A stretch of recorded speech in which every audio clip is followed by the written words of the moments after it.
الحمد لله الحمد لله نحمده ونستعينه ونستغفره ونؤمن به ونتوكل عليه ونعوذ بالله من شرور أنفسنا ومن سيئات أعمالنا من يهده الله فلا مضل له ومن يضلله فلا هادي له ونشهد أن لا إله إلا الله وحده لا شريك له ونشهد أن سيدنا وشفيعنا وطبيبنا وقلوبنا وملجأنا ومأوانا ومولانا ونور ذات ربنا ونور صفات ربنا محمد صلى الله عليه وسلم عن المصطفى أما بعد فأعوذ بالله من الشيطان الرجيم بسم الله الرحمن الرحيم فيها يفرق كل أمر حكيم صدق الله مولانا العظيم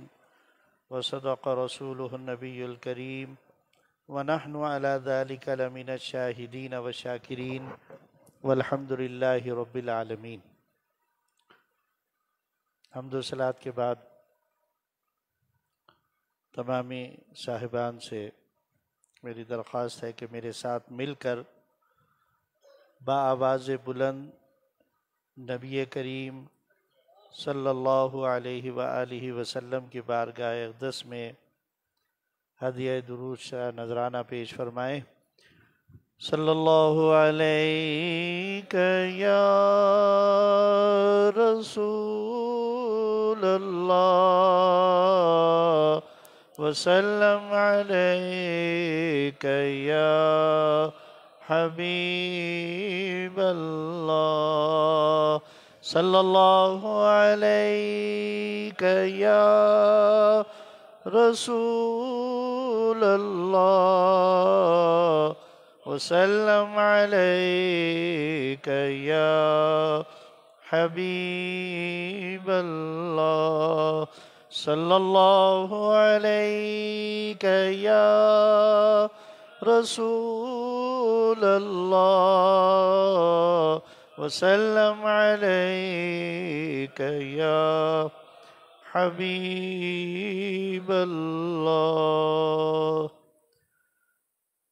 وعلی آلک واصحابک یا سیدی یا خاتم النبیین۔ اللہ رب العزت کی بارگاہ اقدس میں التجا ہے کہ اللہ رب العزت اس مبارک وقت میں، اس مبارک جمعے کے روز سعید میں میری اور آپ کی حاضری اپنی بارگاہ اقدس میں قبول اور منظور فرمائے، اور اللہ رب العزت ماہ شعبان المعظم کی یہ جو ساعتیں گزر رہی ہیں اور ان ساعتوں کے بارے میں جو ہمیں احادیث مبارکہ سے یہ پتہ چلتا ہے کہ جب شعبان المعظم کی درمیانی رات یعنی 15ویں رات آتی ہے تو سورہ حکیم اللہ تعالیٰ حکمت والے سارے کام تقسیم فرما دیتا ہے، اس سے آگاہ فرما دیتا ہے۔ تو اس رات کے اندر جو پیدا ہونے والے ہوتے ہیں ان کے نام بھی آشکارا کر دیے جاتے ہیں، اور جو دنیا سے واپس پلٹنے والے ہیں ان کے نام بھی آشکارا کر دیے جاتے ہیں۔ تو پتہ نہیں ہے، ابھی اس رات کے آنے میں 2-3 شبیں باقی ہیں، تو نہیں پتہ ہماری صفوں میں سے، مجھ میں سے، آپ میں سے کون کون ایسے ہوں گے جن کے نام پچھلے سال اس رات کے اندر دنیا سے جانے والوں میں لکھے جا چکے ہوں گے، اور کون کون اس رات کے آنے سے پہلے واپس پلٹ جائے گا۔ تو اللہ تعالیٰ نے اگر میرا آپ کا کسی کا نام لکھا ہے تو اللہ تعالیٰ ایمان کی سلامتی کے ساتھ ہمیں خاتمہ نصیب فرمائے۔ کہ کائنات کا نظام جو ہے وہ کائنات کے بنانے والے کے ہاتھ میں ہے، اور اس نے اتنا خوبصورت انتظام کیا ہے کہ پچھلے جمعے بھی میں نے آپ سے کہا تھا کہ اس نے جس جس چیز کو بھی تخلیق کیا فطرت کے مطابق اس کے اندر جتنے تقاضے پیدا ہو سکتے ہیں اللہ رب العزت نے اس کے لیے اس کو راستہ اور طریقہ بھی عطا فرمایا ہے۔ تو جو ہماری زندگی عطا فرمائی ہے یہ ایک پردہ ہے، اور فرض کریں اگر میں یہ کہوں کہ اگر اللہ تعالیٰ کسی کو آشکار بھی کر دے کہ اس کی زندگی اتنے سال، اتنے دن، اتنے گھنٹے، اتنے منٹ کی ہے، تو بھی فطرت کے اندر یہ بات شامل ہے کہ انسان کو جب کوئی مہلت میسر آتی ہے وہ اسے اپنی مرضی کے مطابق اور اپنی آسانی کے لیے استعمال کرتا ہے، اور بعض دفعہ وہ مہلت جو ہے اسے حق سمجھ بیٹھتا ہے کہ یہ میرا حق ہے۔ اب ایک طرف اللہ رب العزت نے اتنی مہربانی فرمائی ہے، اتنی کرم نوازی فرمائی ہے کہ ارشاد فرمایا کہ تم جو کچھ بھی کرتے ہو، اگر تمہیں یہ بات تمہارے دل کو محسوس ہوتی ہے کہ تم نے جو کیا وہ اچھا ہے یا برا ہے، اور اگر تم برا محسوس کرتے ہو تو تم استغفار پڑھ لیتے ہو، تم اپنے رب سے معافی مانگ لیتے ہو، تم اس کی طرف پلٹ کر آ جاتے ہو، تو اللہ رب العزت اس کو ہی پسند فرماتا ہے۔ وہ کہتا ہے میرا ایک بندہ گناہ کرتا ہے، نبی کریم صلی اللہ علیہ وسلم نے ارشاد فرمایا کہ ایک شخص وہ اللہ کی بارگاہ میں پھر توبہ کرتا ہے، روتا ہے، گر گراتا ہے، یا اللہ میرے گناہوں کو معاف فرما دے، تو اللہ رب العزت کس بات پر اس پر رحمت فرماتا ہے؟ اس بات پر رحمت فرماتا ہے کہ چلو اس بندے نے مجھے اپنا رب تو تسلیم کیا نا، مجھے اپنا مالک جانا، اس لیے میری بارگاہ میں توبہ کری ہے، تو معاف فرمانے پر وہ قدرت رکھتا ہے، اس کی شان ہے، وہ مالک الملک ہے، اختیار کل رکھتا ہے، معاف فرما دیتا ہے۔ پھر کچھ عرصے انسان پٹری پر رہتا ہے، پھر اسے شیطان بہکاتا ہے، اس کا نفس بہکاتا ہے، پھر وہ گناہ کرتا ہے، پھر وہ توبہ کرتا ہے، پھر کچھ عرصے قائم رہتا ہے، پھر اس کے بعد اس کو شیطان بہکاتا ہے، پھر گناہ کرتا ہے، پھر اللہ کی بارگاہ میں توبہ کرتا ہے۔ ارشاد فرمایا کہ وہ گناہ کرتے کرتے تھک جاتا ہے، لیکن تمہارا رب معاف کرتے کرتے نہیں تھکتا۔ کتنی رحمت ہے اس کی ہے۔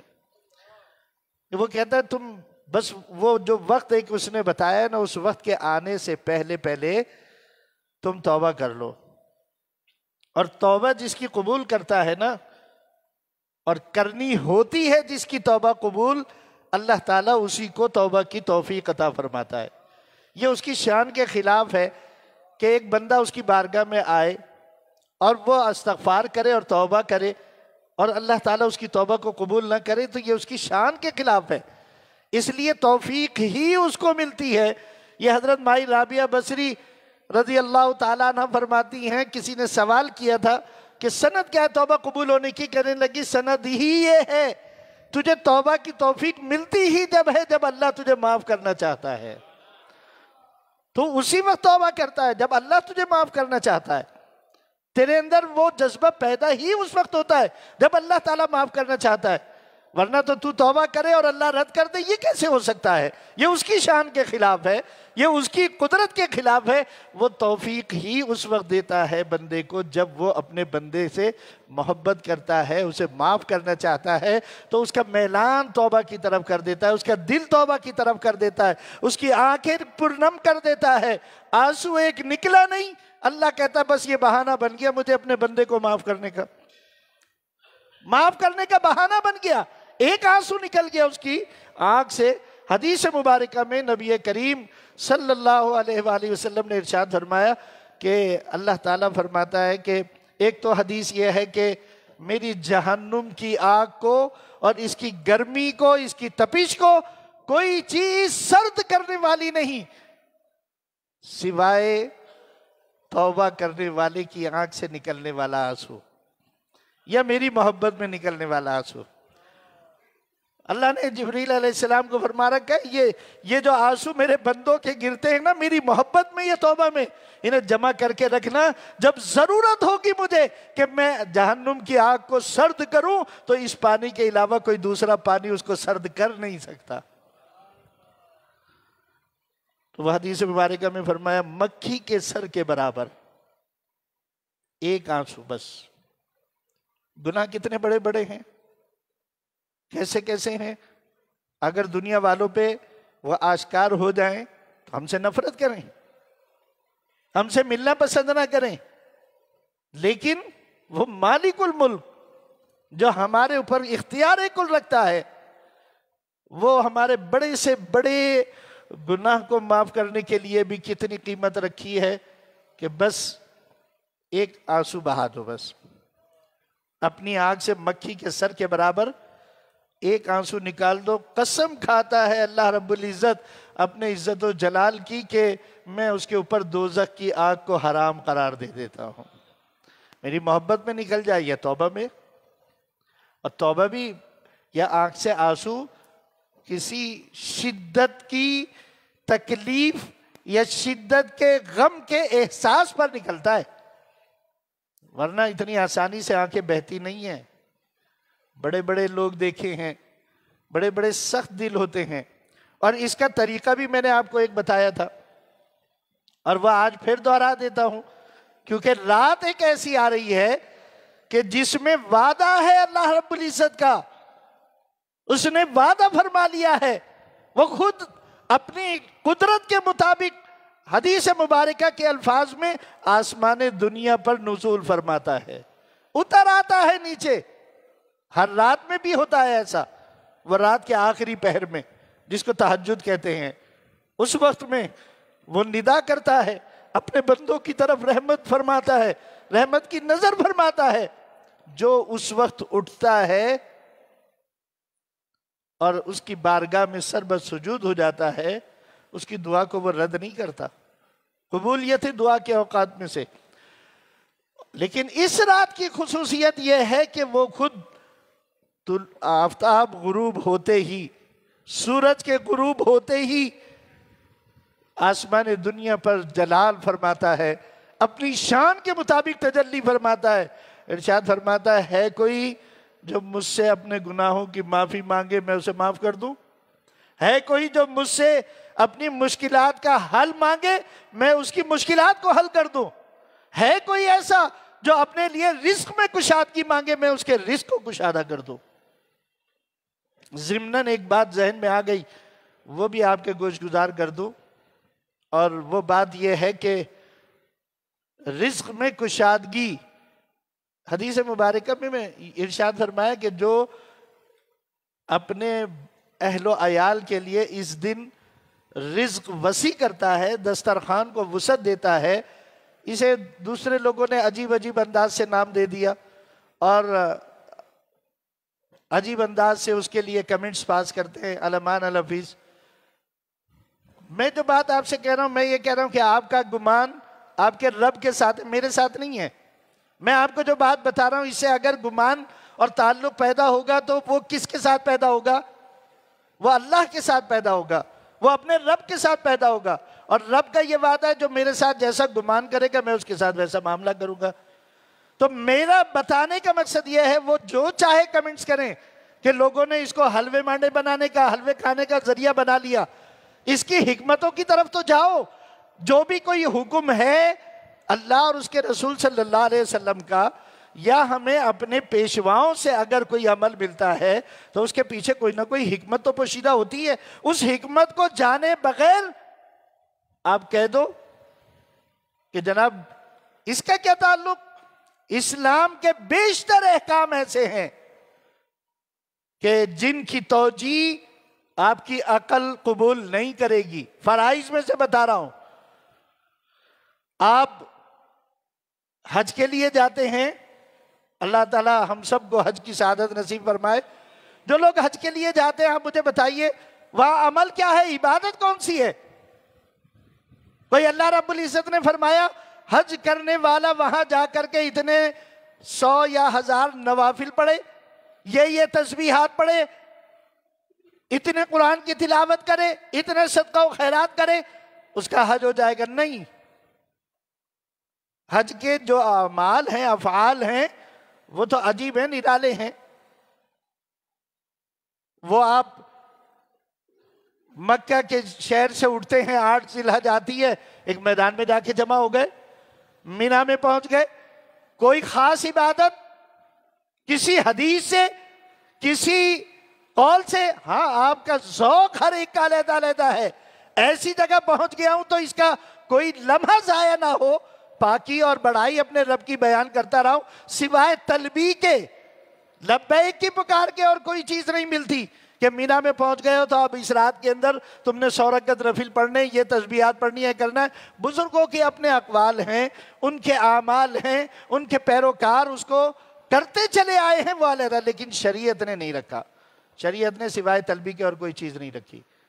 کوئی کچھ نہ پڑھے، تلبیح پڑھتا رہے، میدان مینا کے اندر موجود ہو. صبح ہوئی، وہاں سے اٹھے، ایک اور میدان میں چلے گئے،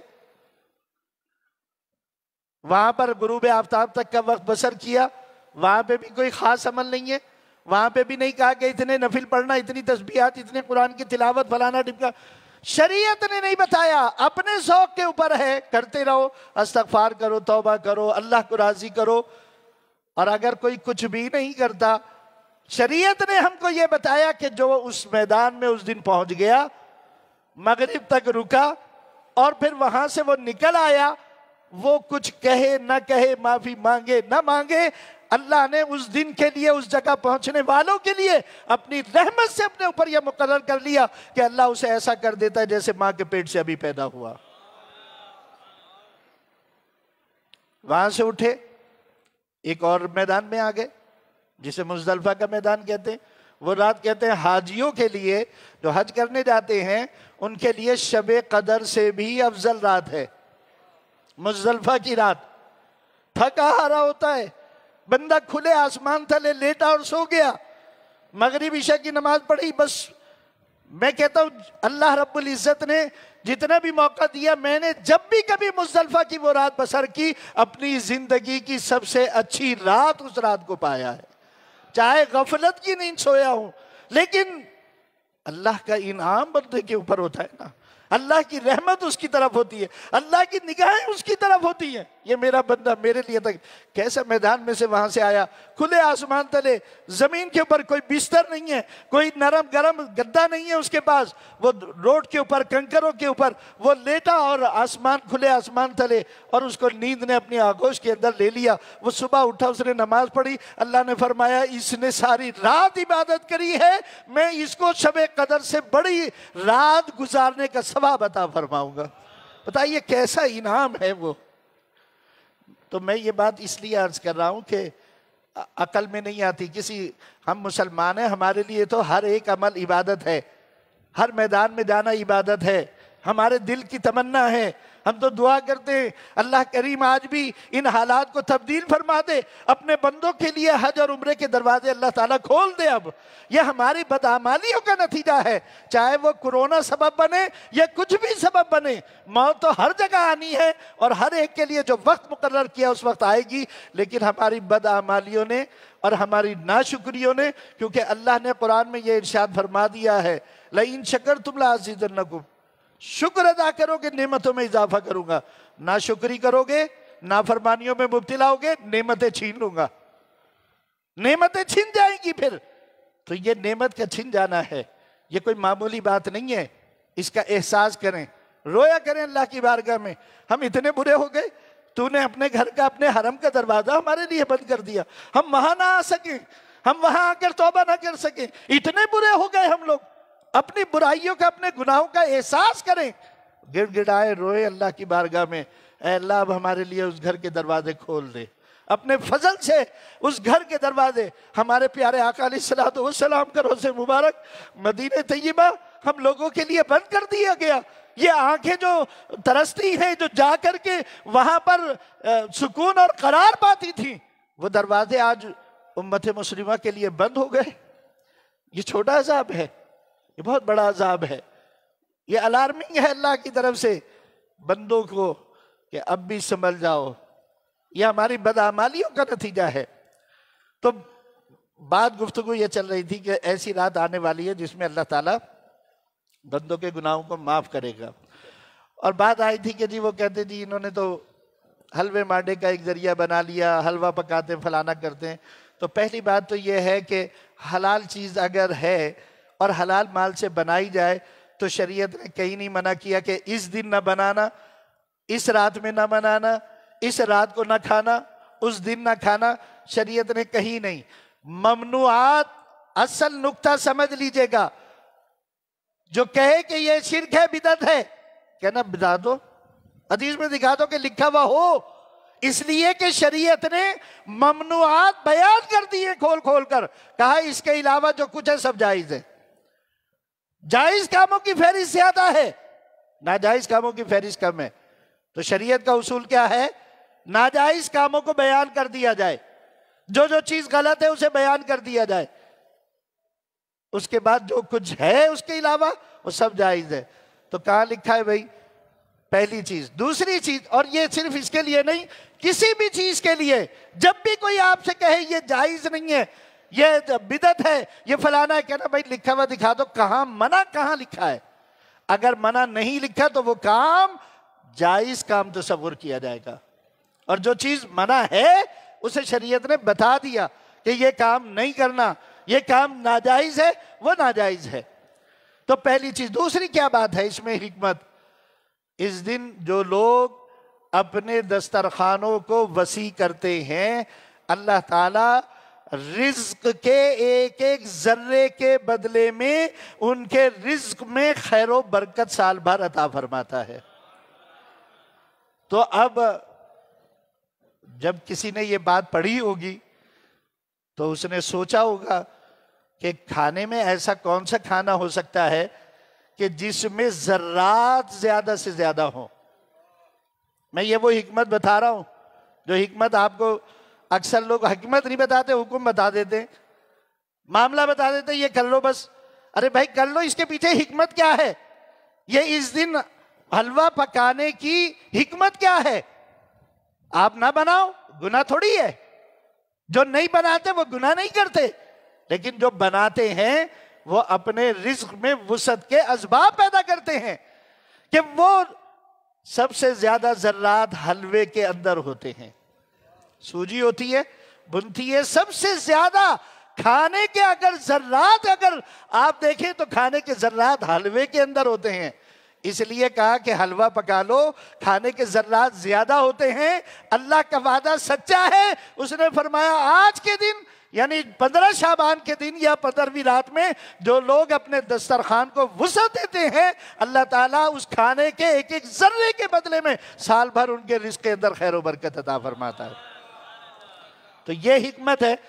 کھانا تو حلوہ جب مرضی کھا لو، آج بنا کے کھا لو، 15 تاریخ کے بعد کھا لو، لیکن حکمت تو سمجھو کہ یہ اس دن اگر کسی نے کیا ایسا تو کیا کیوں ہے؟ تو اس لیے کیا جو اپنے رزق میں وسعت چاہتا ہے وہ بنا لے، جو نہیں چاہتا وہ نہ بنائے۔ پھر اس کے علاوہ اب بناتے ہیں تو پھر بھیجتے بھی تو ہیں نا دوسروں کے ہاں۔ تو دوسرے کے ہاں جب آپ کوئی چیز تحفتاً بھیجتے ہیں، اس کے بدلے میں جو خیر و برکت اللہ تعالیٰ عطا فرماتا ہے، تو وہ حلوہ بھیجنا اس کے ذرات کے بدلے میں اللہ تعالیٰ اتنا ہی رزق خیر و برکت کے ساتھ آپ کو واپس عطا فرمائے گا۔ تو اس لیے یہ ساری چیزیں ہیں، اور جو یہ بات اپنے ذہن کے اندر رکھیں کہ جو نہیں پکاتا اسے برا مت بولیں، وہ اپنا نقصان خود کر رہا ہے۔ شریعت نے نہ پکانے کا حکم دیا نہ پکانے کے لیے کہا، اس نے تو ایک اصول دے دیا، رزق میں وسعت چاہتے ہو تو اس دن اپنے دسترخوان کو وسیع کرو۔ اب دسترخوان کو جیسے مرضی وسیع کرو، جس کو اللہ نے بہت سارا دیا بہت سارے کھانے بنا لے، منع تھوڑی ہے۔ لیکن ایک ایک ذرے کے بدلے میں جب ذروں کی بات آ گئی تو پھر سمجھنے والوں نے سمجھا کہ کوئی ذرے والی چیز ایسی بنائی جائے جس میں ذروں کی مقدار زیادہ ہو، تاکہ اللہ تعالیٰ اس کے بدلے میں ہمارے رزق میں خیر و برکت عطا فرما دے۔ تو اللہ تعالیٰ تو بہانے تلاش کرتا ہے، اس کی رحمت تو بڑی وسیع ہے۔ تو اب اس رات کے لیے بعض افراد تسلیم بھی کرتے ہیں، ہاں جی ٹھیک ہے شعبان کی فضیلت ہے، بعض کہتے ہیں نہیں یار سارا سال تم نے نماز نہیں پڑھی، شعبان کی رات میں مسجد میں آ جاؤ، عبادت کر لو، اللہ کی بارگاہ میں سر سجود ہو جاؤ تو بس تم بخشے بخشائے ہو جاؤ گے۔ ارے میں یہ کہتا ہوں یہ تو پھر بھی ایک عمل ہے، وقت لگائیں گے آپ نے اپنے رب کی شان کو سمجھا ہی کیا ہے؟ وہ رب تو ایسی شان والا ہے، میں نے آپ کو کئی مرتبہ سنا چکا ہوں، وہ 90 قتل کرنے والا مسلم شریف کی حدیث شریف میں ہے، بنی اسرائیل کا وہ شخص جس نے 99 قتل کیے تھے، اور 99 قتل کرنے کے بعد اللہ نے اس کے دل میں اس کو معاف کرنا چاہا تھا، کوئی عمل اس کا پسند آ گیا ہوگا، دل میں احساس ڈال دیا توبہ کا دروازہ کھلا ہے، ابھی بھی توبہ کر لے، کوئی راستہ تلاش کر لے، وہ نکلا کسی عابد کے پاس، ہم جیسے کسی ملا کے پاس پہنچ گیا، عابد خشک کے پاس پہنچ گیا، اللہ والے کے پاس پہنچتا تو پہلے ہی راستہ مل جاتا، اس کے پاس پہنچ گیا، جا کر کے پوچھا، اس نے کہا، او بھائی ایک آدمی کو قتل کرنا، ساری انسانیت کو قتل کرنا ہے، تو اتنا گناہگار ہے، تو یہاں بیٹھا کہیں میرے گھر کی چھت نہ گر جائے اور میں بھی تیرے ساتھ عذاب میں مبتلا نہ ہوں، تو بھاگ یہاں سے، جا نکل، تیرے لیے کوئی راستہ نہیں ہے۔ اس کو بڑا غصہ آیا، اس نے کہا اچھا میں تو راستہ تلاش کرنے آیا تھا، یہ تو کہتا ہے کوئی راستہ ہی نہیں ہے، تو تیرے کو بھی نہیں چھوڑتا، اس کو بھی مار دیا، 100 پورے کر دیے۔ اب جستجو تو اللہ نے ڈالی تھی نا دل میں، اب پھر احساس وہ جاگا، نہیں کوئی راستہ ہونا چاہیے، کوئی مل گیا، اچھا تو راستہ تلاش کر رہا، جا فلاں علاقے کے اندر ایک اللہ کا نیک بندہ ہے، اس تک پہنچ جا، وہ تجھے کوئی نہ کوئی راستہ دے دے گا، یہ تو ابھی گیا ہی نہیں۔ اس کو پتا چلا، اس نے کہا ٹھیک ہے، رخت سفر باندھا، چل پڑا اس راستے کے اوپر، ابھی ایک آدھ منزل ہی چلا تھا کہ موت کا وقت آ گیا، اذا جاء اجلهم لا يستاخرون ساعة ولا يستقدمون، تمہارے رب نے تمہارے لیے جو وقت مقرر کر دیا نا، لا يستاخرون، ایک لمحہ بھی تاخیر نہیں ہوتی اس میں، ولا يستقدمون، نہ ایک لمحہ پہلے آئے گی، اپنے وقت کے اوپر آئے گی، اس کا وقت آ گیا۔ اب جب مرنے والا مرتا ہے، حدیث شریف ہے، بڑی طویل حدیث شریف ہے، پڑھا کریں، کوشش کیا کریں۔ ایک بہت اچھا کلپ میرے پاس مصر کے ایک عالم کا آیا، انہوں نے کہا اپنے گھر میں 3 کام کر لو، روزانہ 3 کام کر لیا کرو، تو تمہیں تمہارے اہل و عیال میں بھی برکت ہوگی، تمہارے مال میں بھی برکت ہوگی، تمہیں سلامتی بھی ملے گی۔ وہ 3 کام کیا؟ اس نے کہا کہ بس 1 صفحہ قرآن کا روزانہ تلاوت کیا کرو، ایک حدیث شریف رسول اللہ صلی اللہ علیہ وسلم کا ایک قول روزانہ اپنے گھر میں پڑھ کر سنا دیا کرو، اور ایک تسبیح استغفار کی 100 دفعہ استغفار پڑھ لیا کرو۔ اس نے کہا تمہارے گھر کے اندر کبھی جو ہے وہ تنگی نہیں آئے گی، تمہاری رزق کے اندر تنگی نہیں ہوگی، تمہارے مال میں تنگی نہیں ہوگی، تمہاری اولاد کے اندر تنگی نہیں آئے گی، بس وہی ہوگا جو اللہ کا حکم ہوگا۔ تو ہم کرتے ہی نہیں ہیں۔ اب یہ فرشتے آ جاتے ہیں، جیسی روح ہوتی ہے ویسے فرشتے آتے ہیں، نیک روح ہوتی ہے جنت کے فرشتے آتے ہیں، جنتی لباس لے کر آتے ہیں، اسے لپیٹ کر لے کے جاتے ہیں اس کی روح کو آسمانوں کی طرف، اور جو گناہگار ہوتا ہے اس کے لیے ٹاٹ کا جلا ہوا بدبودار لباس لے کر جہنم کے فرشتے کری شکل کے اندر، خوفناک شکلوں کے اندر جمع ہوتے ہیں۔ ارشاد فرمایا حدیث میں ہے جتنی جگہ اس کے گھر کی ہوتی ہے وہ سب بھر جاتی ہے ان فرشتوں سے اس وقت جب اس کے موت کا وقت آتا ہے، اور ان فرشتوں کو صرف وہی دیکھ رہا ہوتا ہے جو مرنے والا ہوتا ہے، اور یہ وہی وقت ہوتا ہے جب اللہ توبہ کا دروازہ بھی بند کر دیتا ہے۔ تو اب وہ جنت والے بھی آ گئے، دوزخ والے بھی آ گئے، وہ کہیں یہ تو اس کے دل میں احساس پیدا ہو گیا تھا، یہ تو نیک راستے کے اوپر چلا تھا، اسے تو ہم جنت میں لے کے جائیں گے۔ جہنم والے کہنے لگے 100 آدمیوں کا قاتل ہے، یہ کیسے جنت کے اندر جائے گا، اسے تو ہم جہنم میں لے کے جائیں گے اس کی روح کو۔ اب مکالمہ ہو رہا ہے، اس کے بعد طے ہو گیا چلو اللہ کی طرف چلتے ہوئے اللہ سے پوچھتے فیصلہ کرواتے ہیں۔ وہاں گئے اللہ کی بارگاہ میں عرض کی، اللہ رب العزت نے ارشاد فرمایا اچھا ایسا کرو جتنا راستہ یہ چل کر آیا ہے اس کے قدم بھی گن لو، اور جتنا اس نے جانا تھا وہ بھی گن لو، اگر جانے والا راستہ اگر زیادہ ہے، 1 قدم بھی زیادہ ہے تو جہنم والے لے کے چلے جائیں، اور جو چل کر آیا اگر 1 قدم بھی زیادہ ہے تو جنت والے لے کے چلے جائیں۔ اب دیکھ لیں عمل کچھ نہیں ہے، ایک قاتل ہے 100 قتل کیے ہوئے ہیں، اللہ نے اس کے دل میں ڈال دی، بات سچی اس کے دل کے اندر آ گئی، میرے لیے کوئی راستہ توبہ کا ہونا چاہیے، میرے لیے کوئی راستہ توبہ کا ہونا چاہیے کہ میں توبہ کر لوں۔ اب اللہ کی رحمت تھی، اسے معاف کرنا چاہتا تھا تو دل میں بھی تو ڈالنے والا وہی ہے نا مالک، کوئی اور تھوڑی دل میں ڈالتا ہے۔ میرے کہنے سے آپ نہیں سنیں گے، نہ مانیں گے، لیکن اللہ اگر چاہے گا تو میرا کوئی جملہ آپ کے دل میں بیٹھ جائے گا اور آپ اس راستے کے اوپر آ جائیں گے۔ تو اب اللہ نے زمین کو حکم دے دیا، حقیقت کیا تھی؟ جو چل کر آیا تھا وہ کم تھا، جو طے کرنا تھا وہ زیادہ تھا، اب زیادہ راستہ باقی تھا تو جہنم کے فرشتے لے کے جائیں گے۔ اللہ نے زمین کو حکم دے دیا، مالک الملک نے، اے زمین اس نے جتنا چل کر جانا تھا تو سکڑ جا، کم ہو جا، جو چل کر آیا تھا اس زمین کو حکم دیا تو پھیل جا، وسیع ہو جا، وہ وسیع ہو گئی۔ فرشتوں نے قدم گنے، جو چل کر آیا تھا وہ ایک قدم بڑھ گیا، جب بڑھ گیا تو جنت والے فرشتے اس کی روح کو لے کر جنت کے اندر چلے گئے، وہ جنت ہی ہو گیا۔ آپ یہ کہتے ہو، یہ اصول کسی انسان کے ہاتھ میں نہیں ہے، میں نہیں کہہ سکتا۔ ایک گناہگار ایک دن ایک وقت 2 رکعت پڑھنے کے لیے مسجد میں آ گیا، اور ایک آدمی تہجد گزار تہجد کے لیے مسجد میں روز آتا ہے، میں نہیں کہہ سکتا کہ تہجد گزار نیک ہے یا ایک دفعہ وہ سجدہ کرنے والا اللہ کو پسند آیا ہے، یہ تو اس کا اختیار ہے نا، قبول اس نے کرنا ہے، وہ مالک الملک ہے، وہ ایک سجدہ بھی اس کے لیے ہے اور ہزاروں سجدے بھی اس کے لیے ہیں، وہ ہزاروں سجدے قبول کرتا ہے یا ایک سجدہ قبول کرتا ہے۔ اس لیے لوگوں کو یہ کہہ کر اس دن رحمت سے مایوس نہ کرو۔ قرآن میں اللہ نے فرمایا قُلْ يَا عِبَادِيَ الَّذِينَ أَسْرَفُوا عَلَىٰ أَنفُسِهِمْ، اے میرے محبوب میرے ان بندوں سے فرما دیں، میرے ان بندوں سے فرما دیں، اگر یہ اپنی جانوں پر ظلم کر لیں، یعنی نافرمانی کر لیں، یعنی گناہ کر لیں، میری نافرمانی کے کام کر لیں، لا تقنطوا من رحمت اللہ، ان سے کہیں میری رحمت سے مایوس نہ ہو، ان اللہ یغفر الذنوب جميعا، بے شک اللہ تعالیٰ تو اکثر تمہارے گناہ یوں ہی معاف کرتا رہتا ہے، تمہیں پتہ بھی نہیں ہوتا اللہ معاف کر دیتا ہے، کسی اور بات کے سبب معاف کر دیتا ہے۔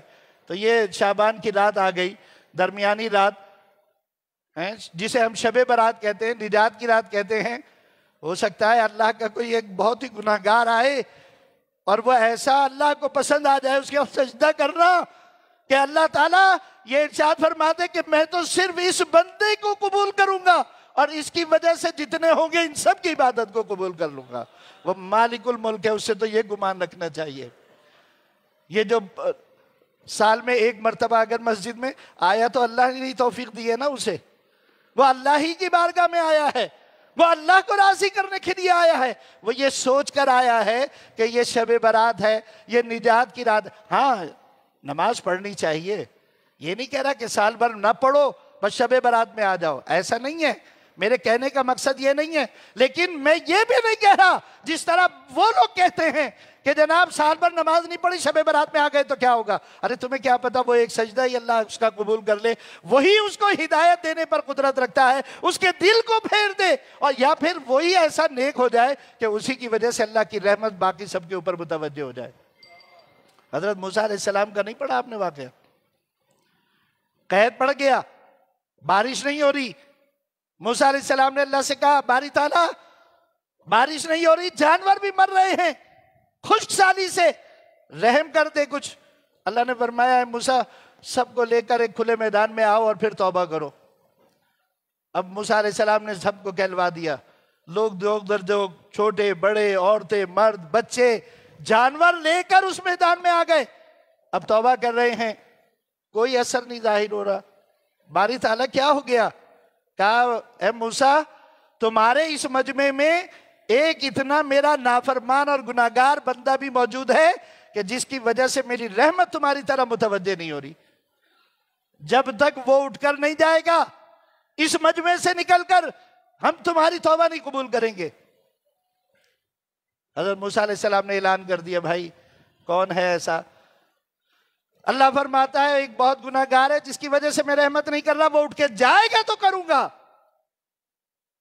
اب جو گناہگار تھا اس نے جب یہ اعلان سنا تو دل ہی دل میں نادم ہوا، اور دل ہی دل میں اس نے اللہ سے عرض کری ہے باری تعالیٰ آج تک تو نے پردہ رکھا تھا، آج تو میں رسوا ہو جاؤں گا اگر اٹھ کے جاؤں گا، ہر نظر دیکھے گی یہ ہے وہ گناہگار جس کی وجہ سے ہم پر رحمت نہیں ہو رہی، یہ ہے وہ گناہگار۔ اے میرے رب مجھے رسوا نہ فرما، میں دل سے توبہ کرتا ہوں، اب تیری نافرمانی نہیں کروں گا۔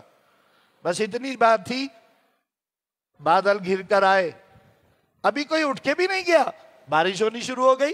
موسیٰ علیہ السلام ہے باری تعالیٰ ابھی تو کوئی اٹھ کے بھی نہیں گیا، تو نے تو یہ فرمایا تھا کہا ہے موسیٰ جس کی وجہ سے نہیں کر رہے تھے اب اسی کی وجہ سے ہم نے بارش برسائی ہے.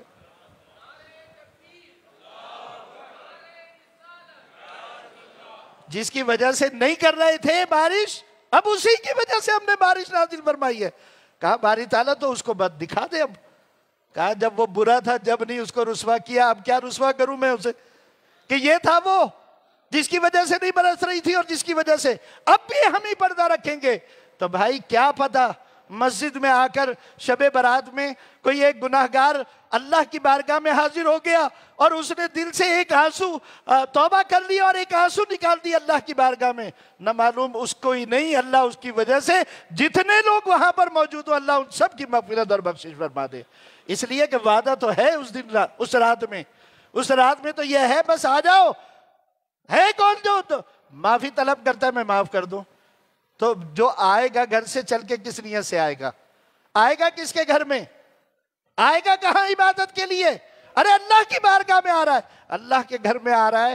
یہی بات اگر اللہ کو پسند آ گئی یہ غافل تھا اور اللہ پسند ہی اس کو کرتا ہے زیادہ پسند اس کو کرتا ہے. موسیٰ علیہ السلام نے کہا ہے باری تعالیٰ کوئی نیک تجھے پکارتا ہے کیسے قریب ہوتا ہے؟ کہا 1 قدم قریب ہو جاتا ہوں. کہا کوئی گناہگار اگر پکارے کہا 2 قدم قریب ہوتا ہوں. یہ کیا بات ہے گناہگار پکارے 2 قدم نیکوکار پکارے 1 قدم. کہا نیکوکار تو ہے ہی نیک یہ برا جب پلٹ کر میری طرف آتا ہے نا تو مجھے اس پر زیادہ پیار آتا ہے. یہ نافرمان تھا نا فرما بردار بن رہا ہے. یہ گناہگار تھا نیکوکار بن رہا ہے. یہ آ رہا ہے میرے پاس یہ مایوس نہ ہو اس کا کوئی قدم خالی نہ جائے یہ مایوس ہو کر نہ لوٹے. اس لیے میری رحمت زیادہ اس کی طرف متوجہ ہوتی ہے 2 قدم اس کے قریب ہوتا ہوں. اس لیے بھائی یہ سب بہانے ہیں. یہ رات کا آنا بھی بہانہ ہے. اس بہانے کو اپنے لیے رحمت کا بہانہ بنا لیں. اس کو غفلت میں نہ بسر کریں. یہ رات یوں ہی نہ گزر جائے آئے اور چلی جائے سوتے میں گزار دی غفلت کے اندر گزار دی. نہیں کوشش کریں اس رات کا کوئی لمحہ مغرب سے لے کر طلوع صبح صادق تک اس کا کوئی لمحہ ضائع نہ ہو. بیجا گفتگو میں لغو باتوں میں ادھر ادھر یا آتش بازی پٹاخے بازی اس کا دین سے کوئی تعلق نہیں ہے. اس کے اندر لہو و لعب میں گزار دی یا پھر قبرستانوں میں کہتے ہیں ہمارے عزیز جو ہے نا وہ تو میوہ شاہ کے اندر ہیں وہاں جائیں گے جانے اور آنے میں آدھی سے زیادہ رات بسر کر دی. نہیں قبرستان جانا سنت ہے. میرے پیارے آقا علیہ السلام قبرستان تشریف لے گئے تھے. قریب کے قبرستان چلے جاؤ زیادہ اندر تک جانے کی ضرورت نہیں ہے. دروازے سے اندر داخل ہو ایک مسلمان کا دوسرے مسلمان کے لیے حق ہے. ان سب کے لیے بھی دعائیں مغفرت ہو سکتی ہے وہیں سے ان کے لیے بھی کرو. اپنے اعزاء و اقربا جو یہاں نہیں ہیں ملک میں نہیں ہیں باہر گئی ہیں وہاں دفن ہوئے ہیں اللہ سے دعا کرو اللہ تعالیٰ ان سب کی بھی مغفرت اور بخشش فرما دے. تو اللہ جتنے لوگوں کی مغفرت آپ کی دعا کی وجہ سے کرے گا جتنا اجر ان کو حاصل ہوگا اس سب کا مجموعہ اللہ تعالیٰ آپ کو بھی عطا فرمائے گا. تو یہ موجب غفلت والی رات نہیں ہے موجب رحمت ہے. رحمت تلاش کریں اب بہانے تلاش کریں سوچ لیں تیاری کریں ابھی سے. پیر کا دن ہے بھائی پیر کے دن ہم عصر کے بعد سے ہی تیاری کریں گے. غسل کر لیں پانی کے ہر قطرے کے بدلے اللہ تعالیٰ شفا عطا فرماتا ہے بیماریوں سے نجات عطا فرماتا ہے. سرما لگائیں اس نیت کے ساتھ لگائیں اللہ تعالیٰ سال بھر تک آنکھیں دکھنی محفوظ کر دے گا. پتہ نہیں اس رات کے آنے سے پہلے ہی میرا کوئی وقت لکھا ہوا ہو یا ہم رات میں آئیں اور ہو سکتا ہے کہ ان بندوں میں جن کے نام بتا دیے گئے اس سال میں یہ سب مرنے والے ہیں. تو کم سے کم اس رات میں جب نامہ اعمال لپیٹا جا رہا ہو اللہ سے توبہ و استغفار کر لیں تو کم سے کم ہمارا نامہ اعمال تو دھل جائے نا گناہوں سے پاک ہو جائے اور ہم توبہ و استغفار کر لیں اپنے رب کو راضی کر لیں. انشاءاللہ وہ بڑی جلدی راضی ہونے والا ہے. وہ بڑا رحیم و کریم رب ہے یاد رکھیے گا. وہ نہیں زیادہ اپنے بندوں سے تنگ کرتا وہ نہیں رلاتا اتنا. وہ کہتا بس ایک آنسو بہا دینا سب معاف کر دوں گا جتنے گناہ سب معاف کر دوں گا. اور انشاءاللہ علماء کی اکثریت تو یہ کہتی ہے اس سے صغیرہ معاف ہوتے ہیں اس سے یہ معاف ہوتے ہیں کبیرہ نہیں معاف ہوں گے. میں کہتا ہوں وہ میرا رب بڑا رحیم ہے جو صغیرہ معاف کر سکتا ہے وہ کبیرہ بھی معاف کر دے گا ہے نا. وہ اگر حقوق سے متعلق ہے وہ کہتے ہیں جب تک حق نہیں ادا کرو گے معاف نہیں ہوگا. میرا رب بڑا کریم ہے میری طرف سے اس کو کچھ نعمت عطا فرما دے گا اور اس حق سے بھی مجھے آزاد فرما دے گا. تو یہ نیت رکھو ایسی نیت رکھ کر اس رات کے لیے تیاری کرو عبادت میں لگو. یہاں پہ بھی مغرب کے بعد نوافل ادا کیے جاتے ہیں کوئی خاص نوافل ہیں وہ پڑھے جاتے ہیں ہر سال پڑھے جاتے ہیں اس میں بھی تشریف لائیں. اس میں بھی پڑھیں، اللہ سے دعا کریں یا اللہ اس مجمع کے اندر جو بھی تیرا نیک بندہ ہے اس کے صدقے میں ہم سب کے گناہوں کو معاف فرما دے۔ اللہ ہم سب کو عمل کی توفیق عطا فرمائے، ہماری غفلتوں کو دور فرمائے۔ جو لوگ ایسے ہیں ادھر ادھر کی بات کرتے کسی کو دھیان نہ دیں، اپنے رب سے تعلق رکھیں بس، اور وہ بڑا رحیم اور کریم ہے، بس یہ یاد رکھیں وہ رحیم و کریم مالک ہے، انشاءاللہ وہ کسی ایک ادا کو پسند کر کے سب کو معاف فرما دے گا۔ وما توفیق الا باللہ وما علینا الا البلاغ المبین۔ والسلام علیکم۔